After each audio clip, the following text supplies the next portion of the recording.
Welcome to the August 11th edition of Two Friends Arguing About Football. Enjoying every minute of it.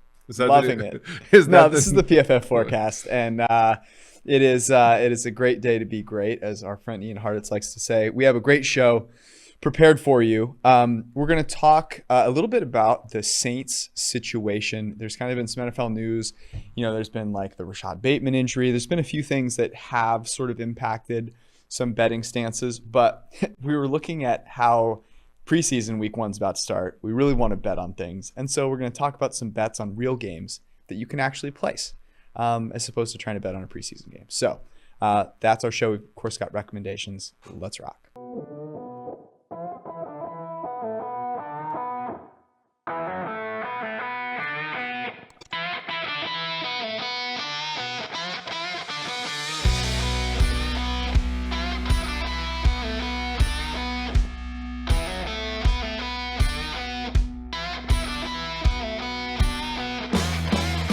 You were on a heater before, well, actually, on last week's show, the last show, and then it's carried over into this show. Probably why your shirt is a nice shade of pink, actually.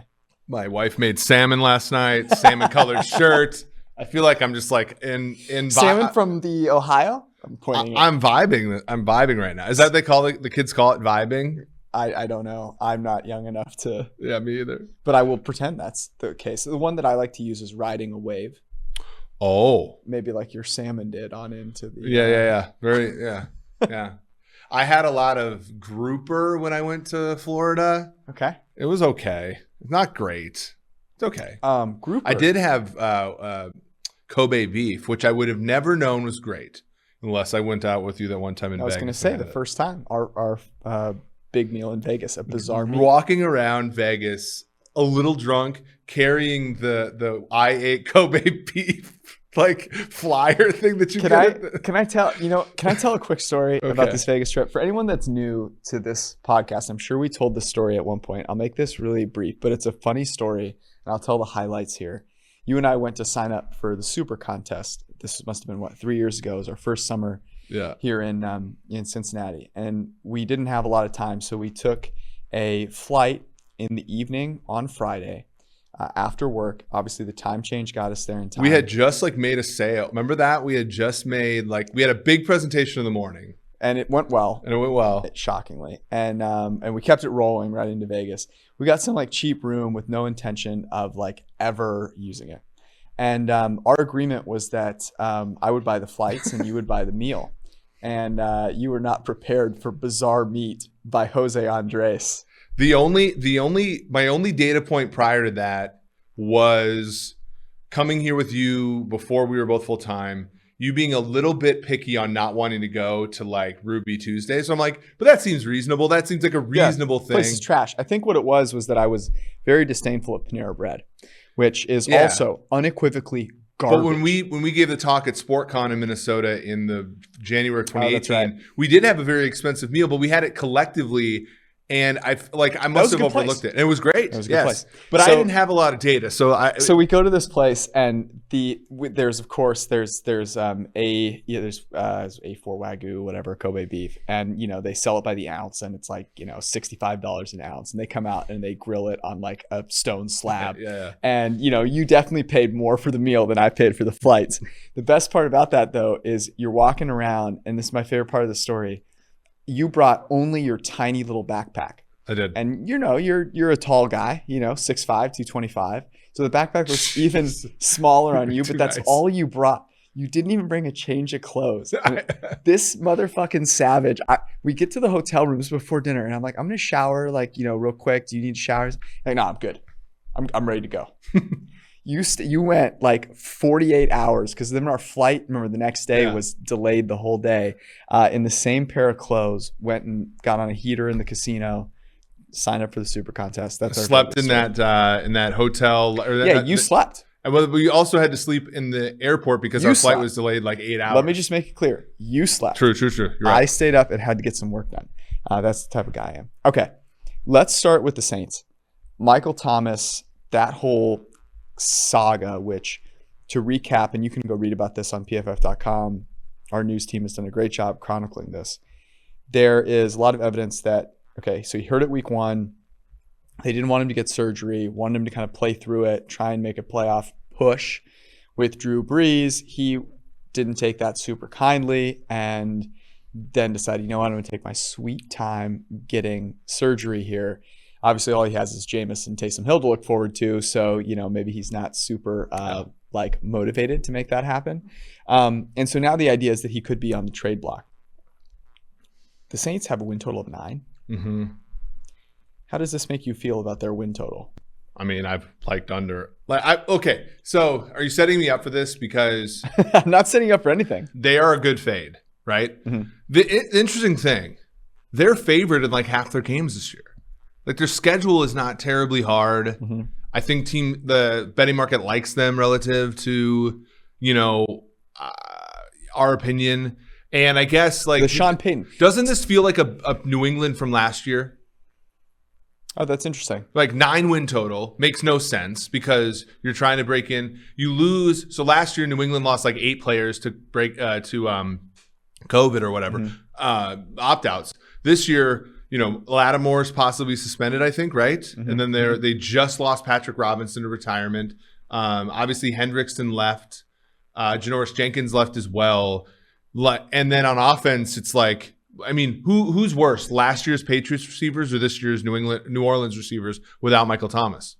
Well, Alvin Kamara is really good, but I don't know that we can give him that much credit. Their receiving core is really, really bad. You look at our power rankings, and I think this is where the 9 wins comes from because our power ratings on PFF.com, there's obviously a lot of what have you done previously built in, right? And Sean Payton has been so good, even with trash at quarterback. And so, they're tied at 8th in our power ratings. And I think you look at that and you go, okay, I can see 9 wins. But then you look at there's a lot of fragility in that team. I think that's the way I would describe it. And if you say, hey, you got to win 10 games for me to cash this over ticket, the under is exactly where I want to be. There's also this, I actually don't think Michael Thomas is getting enough credit. Yeah. Because of how accurate Drew Brees was, because I think people see Michael Thomas as kind of I don't know what the right word is, but he's prickly. Prickly is a great word, right? He's prickly. He's a little prickly. And there's the idea that, he just runs short routes and he's slant boy and all this stuff. It's like Drew Brees couldn't throw the ball 15 yards downfield. Let's maybe press pause for a second. Yeah. I think it's interesting, the Jaguars' potential trade of C.J. Henderson for Michael Thomas. C.J. Henderson, first-round pick, top 10 pick last year. He looks really I thought he looked great last year, but he had his ups and downs. He had some ups and downs, which was not unlike Florida. Yeah. In Florida, he was great at times and I remember Chris coming out of his office being like, I really want to like these Gators, man, but what is C.J. Henderson doing on some of these plays? And, that showed up a little bit last year. He had some brilliant games to start the season and then looked bad. If they swapped Michael Thomas for C.J. Henderson, would the arrow be pointing more in the positive direction for New Orleans, or would it be a net negative for them? Well, the problem is it would demonstrate what we've thought about them for a long time, which is that they do not believe in the restrictions of the salary cap and behave as such, right? So on one end, the costs to Michael Thomas are sunk. So if they feel like it's positive for them to get rid of him, then they should. But if they do, it's going to look terrible, right? Because it's like the 40-something million. They got dead money up and down the length of the deal. But if you get basically, let's say it's a second-round pick, you get for basically a middle of the second-round pick, you get a rookie deal corner, right? A guy that can come in. Corner's not that hard to come in and just play, right? So he could play almost right away. Lattimore comes back. You have a good secondary. Yeah, it does give you some hope. The question that I have though, I mean, you're going full on 2011 Broncos if that's the case. You're going Tebow time. Yep. Let's win some games 13-17. Do you think that means would Taysom Hill all of a sudden be I think the lack of Michael Thomas in the lineup currently makes Taysom Hill a favorite to be the quarterback there. So there's a couple of ways that you can bet that, right? Yeah. you could go bet. I'm looking at what the odds are. Interestingly, in the quarterback, the first quarterback to start market, who is it? The Patriots. Yeah. Quarterback race has appeared to get a little tighter Yeah. of late. I don't know why. Our friend Tom Curran, who was on our Super Bowl show a couple years ago, said that Mac Jones looks better than he ever imagined him looking.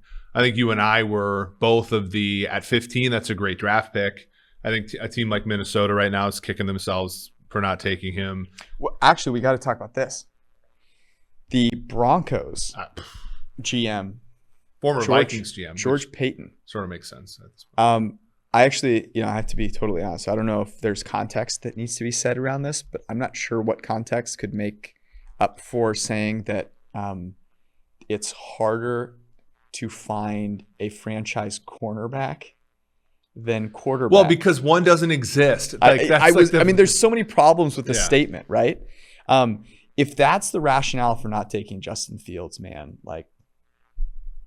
I think that how bad is this though? So I got in an argument with our colleague Sam Monson, who basically was giving the Eagles a pass for think about this. Trading up to get a non-quarterback when Justin Fields is on the board. Sam was saying, well, if they didn't have a high grade on Fields, then that makes sense. Assume you had Fields. And we've done this before. I didn't think Justin Herbert was a first round pick. Blah, blah, blah. It's like this with, it's also like this with the anti-vax stuff. It's if you believe something, just say it, right? Don't be my opinion on Justin Fields is a matter of personal opinion. It's no, actually, if you take Patrick Surtain over Justin Fields, you clearly did not believe that Justin Fields was worth the 9th pick.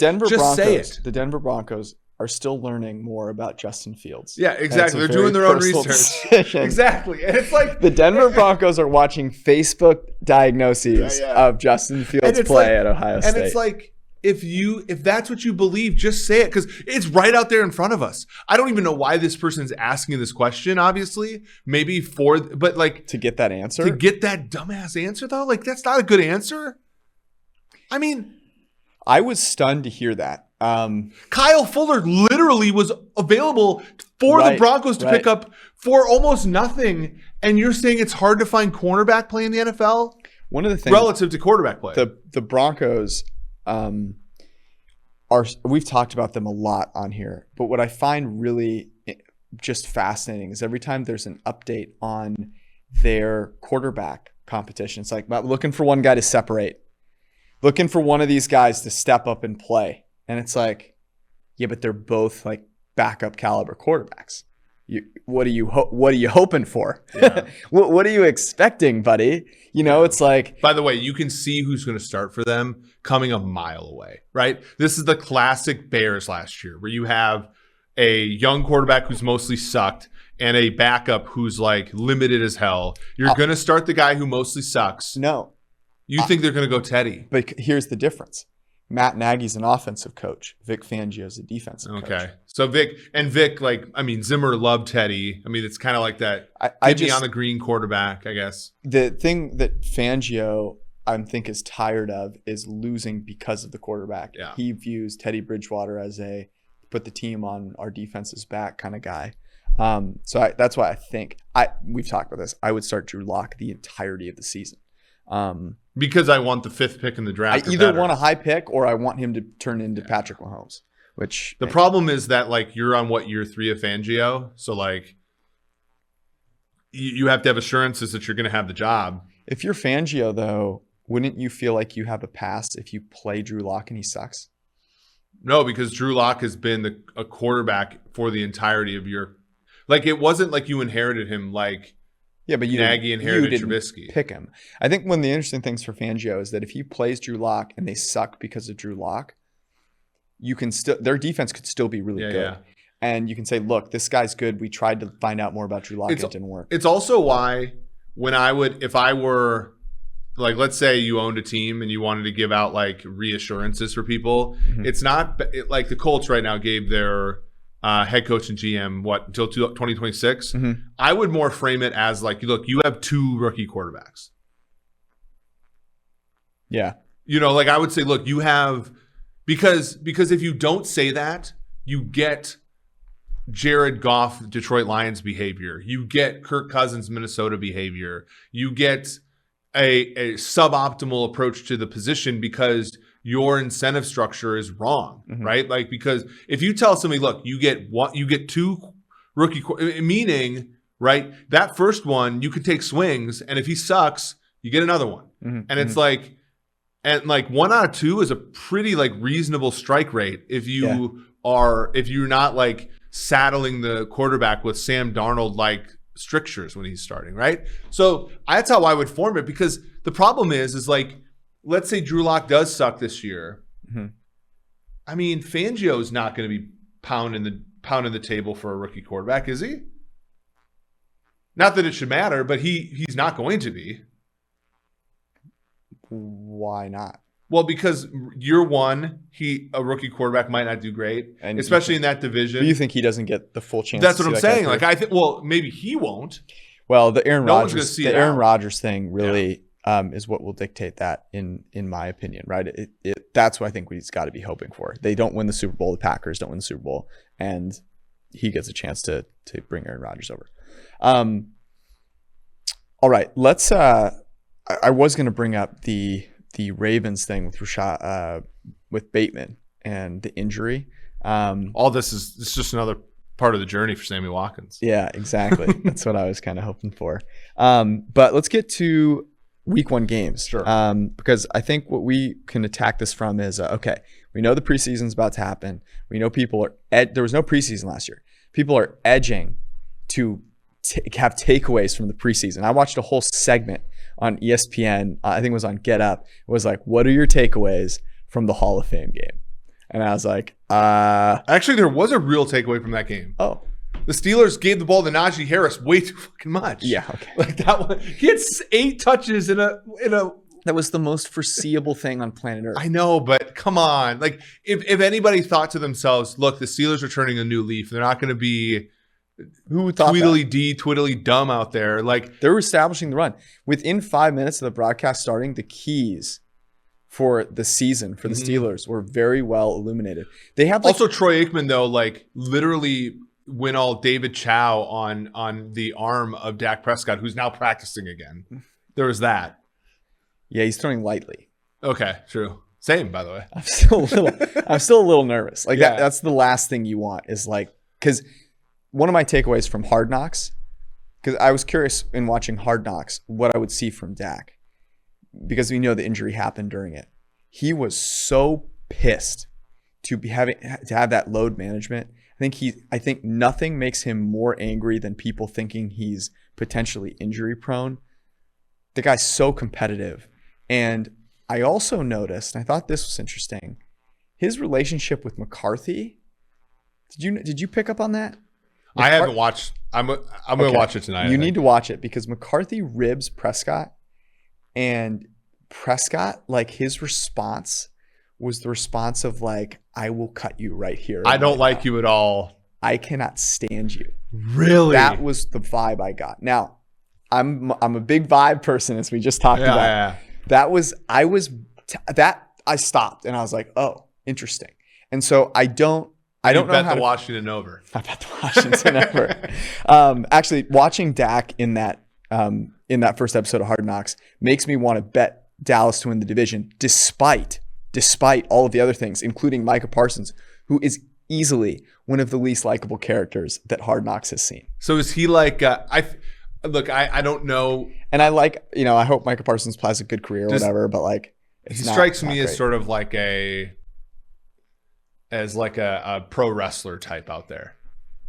He's the guy that you're going to practice, you're trying to get better, and this dude just like won't shut the fuck up. Yeah. And you're like, buddy, I can be that guy sometimes. But okay, there's a difference between the guy that's funny, and the guy that's a veteran and like commands it, versus a rookie who you're like, dude, you like barely tie your shoes, man. Like, what are you doing? Well, I saw him get one of the on one of the clips, I saw him get twisted by a running back on like a wheel. Like, yeah, that was after he talked shit for like come on. Minutes. Yeah, it was incredible. And it was some guy with like a 40s number. He wasn't even like a real player. It was like a fullback.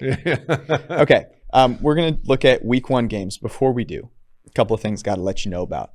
This week, there is going to be some new stuff coming on pff.com. So you'll want to be ready for it. I don't want to give it away. I'll just say if you're interested in betting, you like win totals, you like props on divisions and Super Bowls and whatnot, you may find this interesting. Just saying. Edge subscription, just $9.99 a month. It gets you all of the fantasy rankings and projections, gets you all of the locked article content, it gets you all the cheat sheets that you need for your fantasy draft. And if you get an elite subscription, you get the player props tool, the betting dashboards, both of those getting a makeover this year. New tool that I don't totally want to talk about, but it's coming and you'll love it. And the DFS optimizer. So go to pff.com, get yourself hooked up and ready to go for as low as $9.99 per month. Also, Fantrax. I've talked to you about this a couple of times, and I'll reiterate it again. If you are hosting a fantasy league and you're still doing it on ESPN or Yahoo, may God bless your soul. Go to Fantrax. You can do multi-team trades, player salaries, and contract options. It's awesome. And if you use promo code PFF at fantrax.com/PFF, kill your opponents. You can get a chance to win a trip to any regular season game this year for you and your entire league, plus $6,000. What? They're just throwing $6,000 in there, like boom. Just why not? That's like 10 dinners. You got to have some fuck you money when you're there. You got to bet on the game. That's 10 dinners for George. I mean, we're going. Let's go. And we're putting $3K on a dinner and $3K on the game. Last but not least, college football season. It's here. It's basically here. It's around the corner. PFF, by the way, the betting dashboards, every single college game, you need to be there and be ready. Bet Illinois against my alma mater, Nebraska. There you go. And you can do so at DraftKings.com, America's top rated sports book. If you use the promo code PFF, you can get $200 in free bets instantly if you bet $1 on any college football game. And my good buddy just gave you the game to go do that at. So promo code PFF at DraftKings and the DraftKings Sportsbook app right now and get $200 in free bets for a limited time only. You must be 21 or older, New Jersey, Indiana, Pennsylvania only. New customers are the ones that are eligible. Restrictions apply. See DraftKings.com/sportsbook for details. If you have a gambling problem, call 1-800-GAMBLER or in Indiana, 1-800-9-WITH-IT. All right, let's take a look at some week 1 games. And let's start with the opener. Dallas and Tampa Bay. It's 7. It has moved around a little bit. I believe it was 6.5 for a little while. It's now 7, -115 to the Cowboys, -105 for the Buccaneers. Over at 51. I think the total is right in this game. Mm-hmm. I think the line movement towards Tampa is correct. I'll just say that. I could not agree more. I've already bet Tampa at 6.5. Earlier this offseason, by the way, we liked Tampa -0.5 point as a teaser leg. I think -1's still fine. Okay, here's my thoughts here. So I'm trying to kind of look at this from a perspective of, should I bet it now? Should I wait a little bit?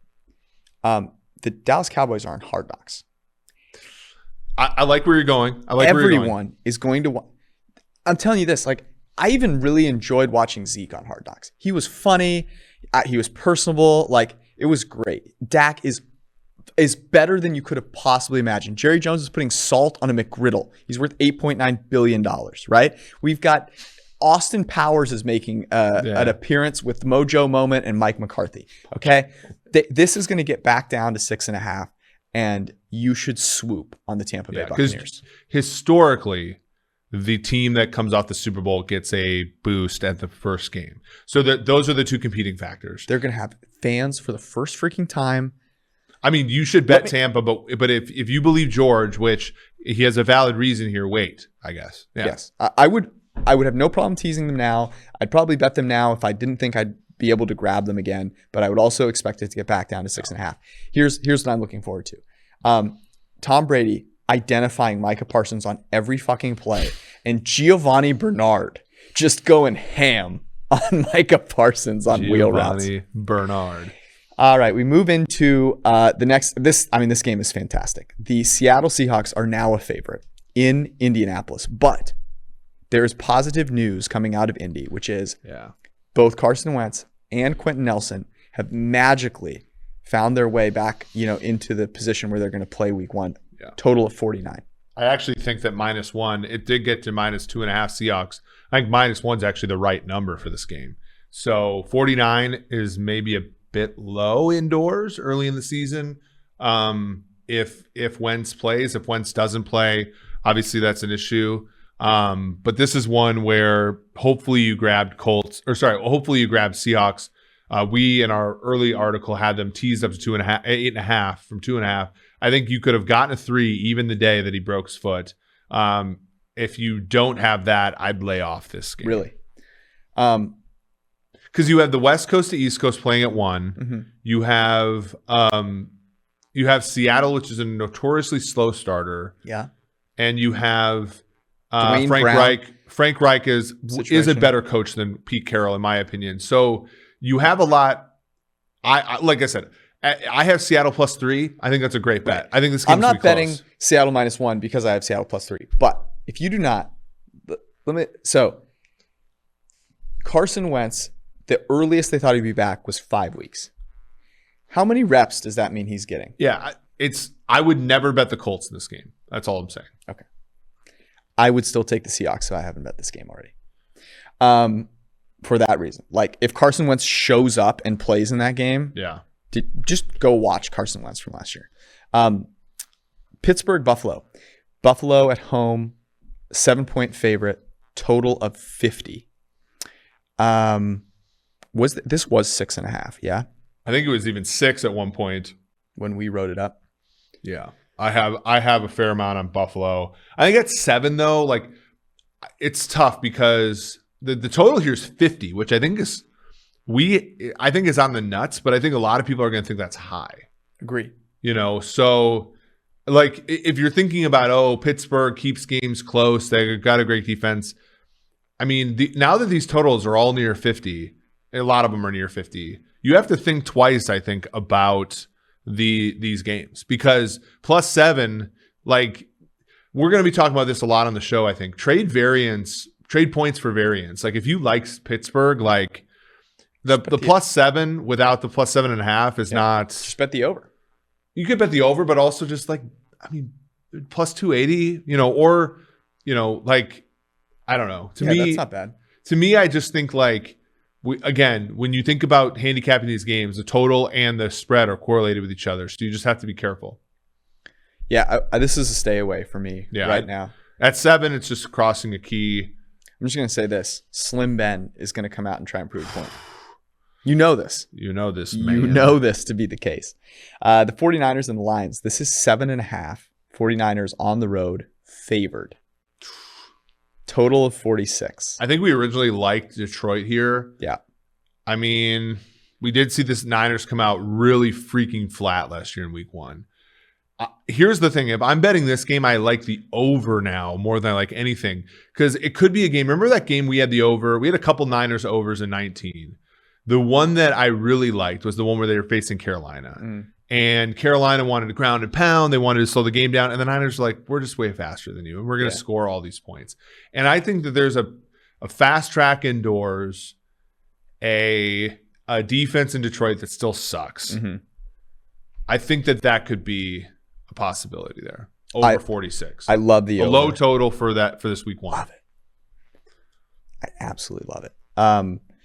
Why I love the over there is because I'd be a little nervous if I bet the Lions and Trey Lance starts. If Jimmy G starts? No. If Trey Lance starts, I think they're a better team because they'll come out. No one's ever seen Trey Lance play. Mm-hmm. Trey Lance could throw the ball 10 times. They could win that game by 30. Who on the Lions is tackling any of those 4 guys? 5 guys. None of them. Their offensive line, we talk about this a lot, right? The Niners are so much more physical and better offense versus defense. And because they're just going to run over the Lions. The only hope for the Lions is that it's like a prove it game for Jimmy G and he throws a couple to a linebacker. I love the over. Yeah. The Eagles and the Falcons. This is a tale as old as time. Week 1, the Eagles and the Falcons play. Here's what I bet on in this game. don't watch chaos. Yeah. I think there's no way you could. It's 3.5, by the way. I wouldn't touch the Eagles with a 50-foot pole in this game. The Falcons are minus 3.5. The total is at 48. It doesn't mean I'm going to bet Falcons, but I would not touch the Eagles with a 40-foot pole in this game. Yeah, I can't bring myself to be a Falcons. So especially at 3.5. Word out of Atlanta, by the way, is that Arthur Smith is as good as advertised. Incredible. Of course he is. But it's not. It's actually from somebody. He has a veteran team that knows what the fuck. This would be news if it was like Robert Salah. Yeah. Where it's like, hey, the Jets haven't been able to walk into the right team room. Yeah. They don't know how to shower yet. The Falcons have stepped on their own dick for the last 4 years. Yeah, but if they didn't have a coach, it would have been like, hey, the Falcons are getting it together. Oh, wait, they don't have a coach anymore? Yeah, Matt Ryan's running camp for the 4th straight year. Yeah. Oh, speaking of Robert Salah, I found my favorite bet of week 1. Let's get it. Jets, Panthers. Over 43. The Panthers are at home. The total is at 43. Why is it at 43? Well, because the Panthers. So I think there's a few reasons. One, the Panthers O-line's terrible. Mm-hmm. The Panthers D-line is really good, I think, with Brian Burns, Hassan Reddick. Yeah. And the Jets are the Jets.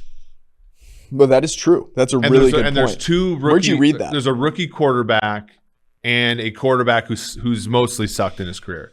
But it's going to be in a nice weather, in all likelihood.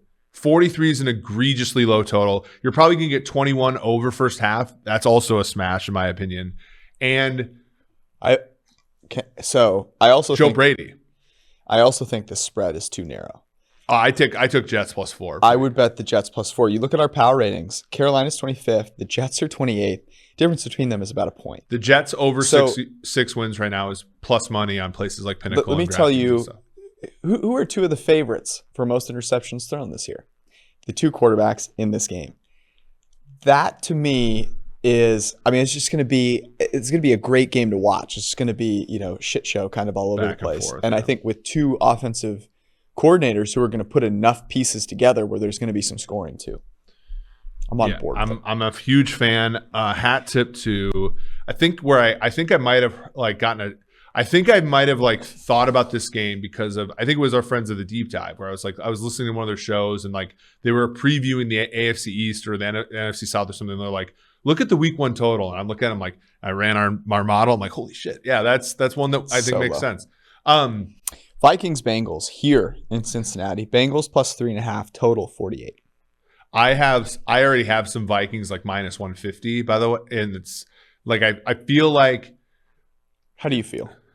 Tell me how you feel. Because now this number opened at a juice 3. It's now a very even 3.5, meaning that people are paying attention to the training camp reports out of Cincinnati, which have the Bengals offense looking like dog shit. Mm-hmm. I think at this point, if you do have some Vikings money line at a fairly easy price, like 150, the Bengals +3.5 could be a buyback.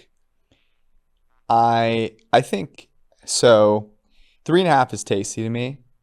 I think I would just take the money line +170. Yeah, the total's 48. That's high. You're right. And yeah, for the same reason that you just said, but also this, I love the negative negative training camp vibes, especially towards Joe Burrow, towards a guy like Joe Burrow. I love it. I need more of it. Jamar Chase can't separate. Did you know that? Eating too much Skyline chili, getting a little chunky. Well, I think it's just the Bengals.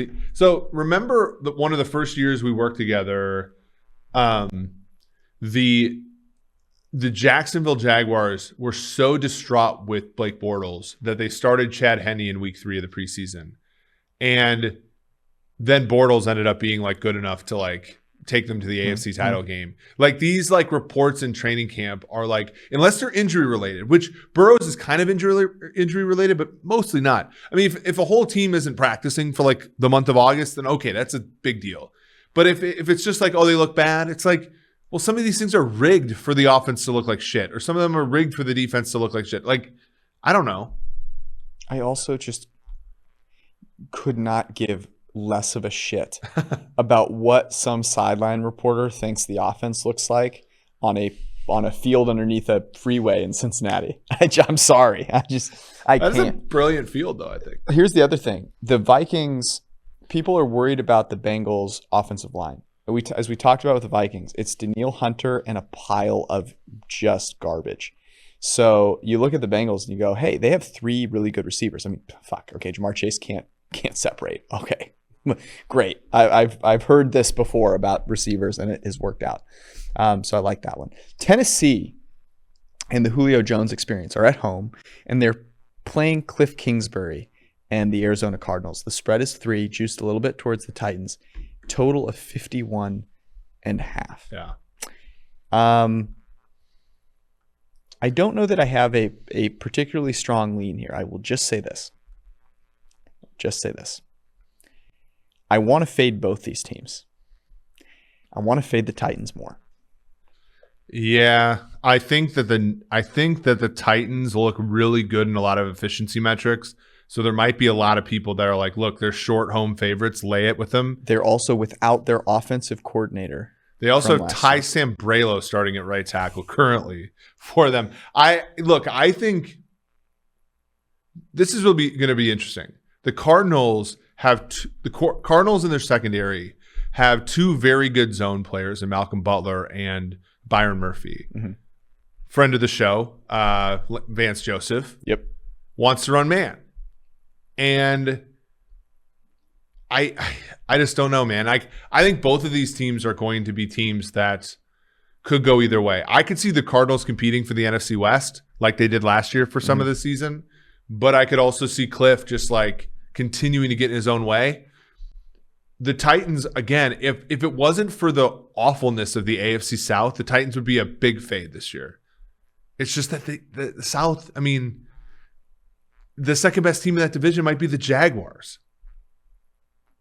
So week one, is this an over? 51.5. Well, I'll say this. It's a key number. I mean, well, a key-ish number, 51. I will say this. The Titans defense is one of the reasons that I would fade them. I don't think they're stopping the Cardinals. Chargers and your Washington football team, baby. The football team is a 1-point underdog at home, total 44.5. This is, I think, my favorite bet, over 44.5. Yeah, so we had this discussion. I've been on like a lot of Washington media this week. I'm shocked. And they were, and I said, did you wear your salmon shirt? No. Bummer. Yeah, it sucks. The Washington football team played like one good quarterback last year, and you know how many points they gave up to? So everybody in the playoff game was like, oh, Taylor Heineke played amazing, which is true. Mm-hmm. They gave up 31 and 500 and some odd yards to the Buccaneers, and Chris Godwin dropped 7 passes that game. Like, the Washington football team's defense I think, has good players, but like that first ball that goes over their head, to Tyron Johnson or whatever it is from Joe Burrow, like, I think Justin Herbert. Justin Herbert, sorry. This is probably the best offense they would have faced last year, right? Mm-hmm. It's good offense. Yeah. And we're talking about 44.5. The only issue is it's 44.5. West Coast, East Coast. The reason it's 44.5 is they go Ron Rivera, Brandon Staley. He's got a great defense. It's Fitz versus Justin Herbert. You think they're not going to throw deep? Here's another take. Brandon Staley might very well be a good head coach. He doesn't need to, nor do I expect his defense to be that great all the time. Agreed. Jaguars, Texans. Is there anything here that you like? No. Okay. Yeah. Actually, our model has this like dead nuts 2.5. Yeah, it makes sense. Packers Saints. Now the Packers are favored. Yeah. -2.5, -115. You know what, Eric? It's not enough. It's not enough. It is not enough. You're telling me, I have all the respect in the world for Sean Payton, but you really expect me to believe Aaron Rodgers and Randall Cobb not to come out of here with a decisive win? Stop it. Yeah, it sucks. I mean, just the only thing here that doesn't make sense to me, and I guess I look at our numbers and like it's not bettable, but like, how the hell is the total 50? Taysom Hill. But no, I mean like that high. Oh, interesting. Like, don't you? Because Green Bay Green Bay is not a run-first team, but they will emphasize the run if they have to. It's indoors. That's a deal. That's a thing. Well, it depends on whether this like. I mean, if Giannis is the quarterback, then yeah, it's going to be like. If James is the quarterback, then this is a over bet, full send. Yeah. If Taysom's the quarterback, like it's going to end like 31-10. If Taysom's the quarterback, then just bet everything on the Packers. Yeah. Browns, Chiefs. Chiefs -6.5, -105. Browns +6.5, -115. It's moved a point in the Chiefs' direction since early in this offseason. Total 52.5. Yeah. We make the total 54.5. That's the biggest of the weekend. I do think like if you have an appetite for it, the only issue is that, obviously you don't know what the weather's going to be like in Kansas City that time of year. You don't know how good Baker Mayfield's going to be. What's the weather? What could the weather be like? Well, like last year, week 1, it was kind of rainy and crappy like that. Although the game went over in week 1. It's not – usually it's good weather this time of year in KC, but like it's still an outdoor game. You still have uncertainty there. Both defenses I think will be better than they were last year. So this is one where I think I think there are a lot of bettors who want Cleveland +7 and they're going to wait for it. Yeah, I don't doubt that. I absolutely love, just with all my heart and soul, this teaser. Chiefs and the Bucs. Yeah. No, I don't mind it at all. Chiefs, the Bucs. Squarest thing on the planet, but I love it. The legacy teaser. So square that the edge of the square is sharp. Yeah. The Miami Dolphins and the New England Patriots. Patriots -2.5 in New England. Total 44.5. I have the same opinion of this game as I do Houston versus Jacksonville. It's like kind of garbage. I am fascinated to watch it though. I really do want to see what Tua looks like. We make this 44 like. This is a low total, and I think it's justified. I think it makes perfect sense. Broncos, Giants. Giants +1.5 at home. All right, we're starting the train. Total 42.5.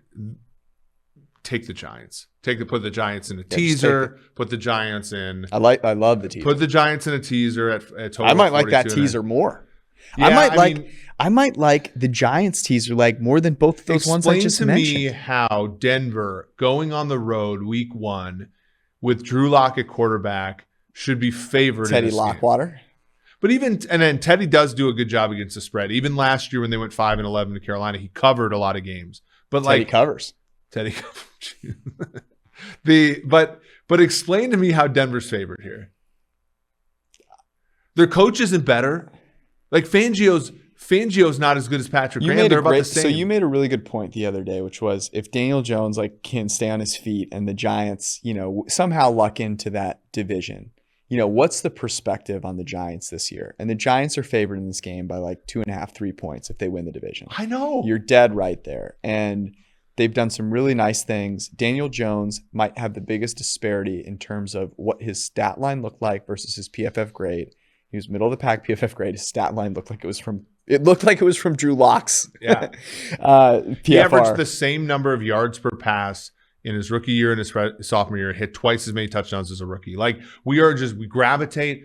It was the same thing with Drew Lock. Drew Lock had like 6 yards per pass attempt, doing 4-1, and everybody was edging out about him. And last year he actually was more efficient on yards per play. He threw more interceptions, so not as efficient generally. But this game to me, like I don't get it. I don't understand why the Giants are underdogs in this game. I would make the Giants, or we would make the Giants at least like 2.5 point favorites, which I think makes a lot of sense. I love both of these next games. The Chicago Bears are traveling to Los Angeles, and they are 7-point underdogs, -105 to the Bears, over of 45. I don't know if I can bring myself to do it yet. I need to see a little more Justin Fields. If this is Justin Fields in this game, I cannot tell you how excited I am to bet the Chicago Bears. I cannot tell you. Yeah, especially given that there's been 3 Rams-Bears games in the last 3 years, and they've all been garbage, like under by 20 points. Yep. So like, if you can get this within one score, The problem with the Bears is they are like Greg Rosenthal wrote this up on NFL.com, which is great. There's like 20 guys missing from practice every single day. Oh, really? And like the offensive line's banged up. Like they don't have their full complement of non-Justin Fields players on the offensive line. So there is some like weirdness there that I'm worried. Like I would have. So wait. I would wait on it. Yes. Let's wait. Let's be patient, everybody. Let's be patient. Let's not be patient on this one. The Baltimore Ravens are -5. I find it hard to believe that Lamar Jackson's research will not be completed on the coronavirus at that point, and I think he'll avoid getting COVID for a third time. And I think that he will play in this game. In which case, the Ravens are going to absolutely take over destroy social the media Raiders that night, because like if he takes like 8 seconds to the pocket and he takes a coverage sack, it's going to be a clear like. What's your tweet going to be? Well, he was doing his research. Yeah. Ravens fans didn't find that funny when I tweeted No, it I'm out, not surprised. But we laid 5 on this game when we first wrote it up. It got down to 4. I have to add it up. It's either this game or the Jets that I have the most, Seahawks I have the most on, and then Buffalo, but then this one's close. I have a lot on Ravens -4, -4.5. Like we've seen the Ravens the last like 5, like Harbaugh like tries to prove a point week 1 every single year. Remember when they went to Miami and won like 58-3 or something, and then last year John Gruden tries to prove a point week 1 every year too. Right. I think last year didn't he come out with an Oakland Raiders hat and had to switch at halftime? That wasn't that game. That wasn't the opener, but yeah. I get that the Raiders fans in Vegas. So the one thing that we haven't talked about explicitly in this is like, what does home field matter this year? And maybe this is the right way to close out this conversation. Last year was basically worth 0 points. How, as we start talking about these games, and we get into our Sunday night, and we're trying to keep our eyes open, but we're also deliriously excited for the next slate of games. How will you be either explicitly or implicitly building home field into the way you're thinking about these games? Because do you think we'll know? We won't really know for the first couple of weeks, right? The market home field advantage was open last year like normal, and then like got down to about a point and a half, and then down to about a half a point at times. I'm like giving it a little bit more. Like I'm making home field like between 1.5 and 2 this year. The thing to me though, and the one part about betting this year and last year, we talked about this on Slack last night. It's like, it's actually to me the biggest question we're not post-COVID, but post no fans COVID, is what to assume about the league-wide scoring environment. Because one of the things last year that we did not, I think, picked up on quickly, but not week 1, was that road teams were going to score a ton of points. Yep. And road teams actually outscored home teams last year, or were more efficient than home teams last year. The question becomes, if you add fans to that, do you get more like league-wide scoring like 2019? I think it's going to be more like 2018, but where you didn't have as many hurt quarterbacks and stuff like that. I don't think it's going to be 2020 though. Like the home field advantage is not trivial on a quarterback's ability. Like we saw Aaron Rodgers in New Orleans last year in one of your games, and it's just like he's at home, right? That's the thing.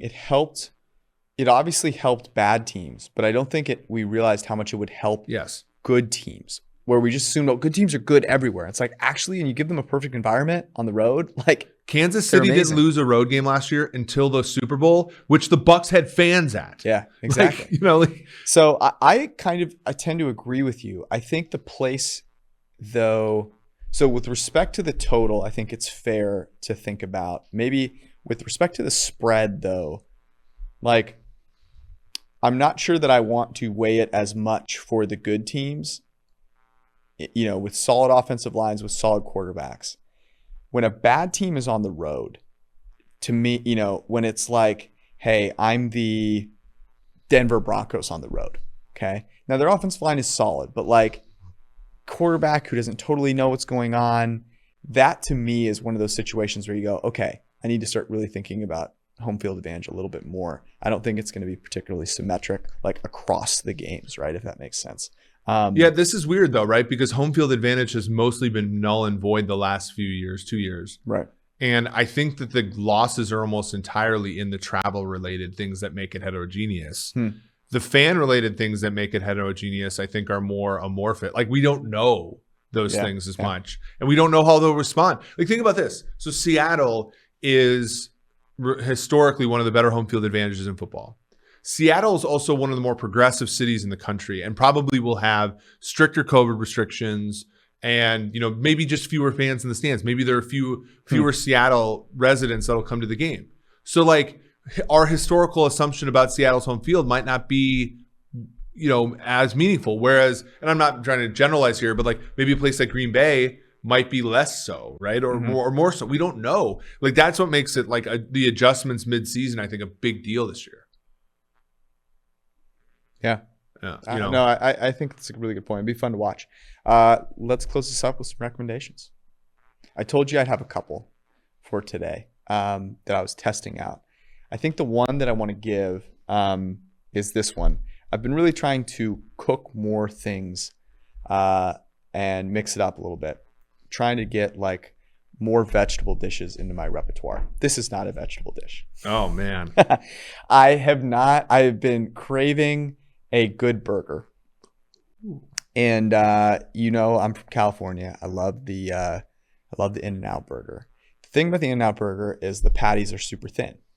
And so I had not, normally when I make burgers, I just do kind of a traditional like on the grill kind of thing. And I'm sure this is super cliche and whatever, probably everyone listening to this has done this, but I made smash burgers where you cook them on a cast iron skillet, you kind of roll them into balls. Not actually the chain smash burger, but a smash burger. Right. You roll them into like these kind of large, a little larger than golf balls. And then when you put them on the hot cast iron, you smash them. What that does is it exposes more of the surface area of the meat and gets it that Maillard effect and nice and crispy on the outside. And it was a raging success. I can't remember I kind of read like 3 different recipes and followed each one a little bit. I don't think you need to put anything in the meat before you actually put it on there. There was a place that I read and they had a little Worcestershire, can't even say that word, butter and fish sauce. I put a little bit of that stuff in there. It was pretty damn good. But I highly recommend. Very good. Just a little onion, a little cheese. Yeah. Stack them up high. Smash them down. Good burger is like extremely are there average burgers? Oh, that's a good take. Because there's average pizza. That's for damn sure. Yeah, for sure there's average pizza. There's also really good pizza and awful. Like pizza spans the distribution. It does, but I don't know that burgers have if it's decent, it's bad in my opinion. All right, your turn. Yeah, there's been bad burgers are just so like, how did I waste my time on this? Agreed. Okay, so the book that I want to, it's been a busy week, so I will say I'm not through with this book yet. But I will say The Data Detective by Tim Harford is a book. The author I heard on this podcast, which I'll also recommend. I shied away from recommending podcasts on this podcast because I want you listening to our podcast. But that's why. But I will say one of my favorite non-football podcasts is with Stephen Levitt,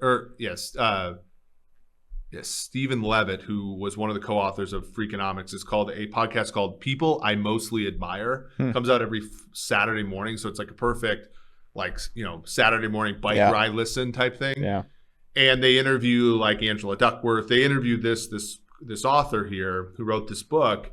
A very good book on some, you know, for people like us who are data professionals. Like sometimes we miss, and you're so much better at this than me, but like. You miss the messaging sometimes, like how an average person will take this graph or will, like, I just post like PCAs on Twitter and people are like, what the fuck is this? And I'm just like, beauty is in the eye of the beholder, which is me. But you can't like. Nice to meet you, Beauty. Yeah. So it's a good book about like some of the ways in which like sort of the pitfalls that like sort of people can go through with data, many of them like are blind spots for me as far as like the messaging aspect of it. Like the base rate fallacy, for example, when we talk about other like just being able to properly explain that to somebody who doesn't think in a Bayesian way is like a very, and again, I haven't read the whole thing, but so far the beginning has been very good. That was our podcast. We'll be back with you on Sunday.